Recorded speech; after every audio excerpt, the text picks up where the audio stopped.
Hi, I'm Ashley, Senior Clinical Advisor at Carepatron, and I'm here to help guide you through the Functional Analysis Template.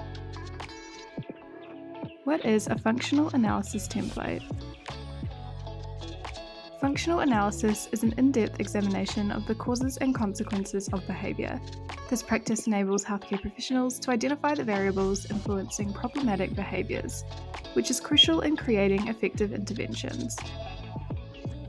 The process typically involves observing the client's behaviour in various situations, identifying triggers, and then noting the consequences of the behaviour.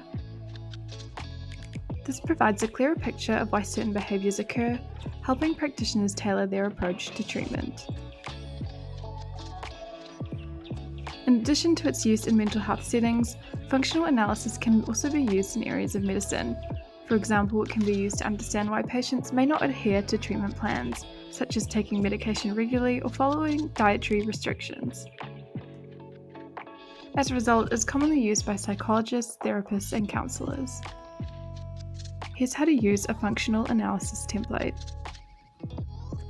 The first step is to fill in the patient information at the top. You will need to fill in the behaviour description as well as the antecedent.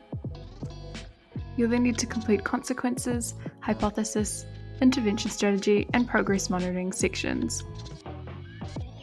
To view a sample template of the functional analysis assessment, feel free to visit carepatron.com where you can download and access the template for free. You can also access the template through the Carepatron platform within the community section. Type in the keywords and click on the note to edit however you wish and use the template within your practice. Thanks for watching, and remember to subscribe to Carepatron to view more healthcare videos.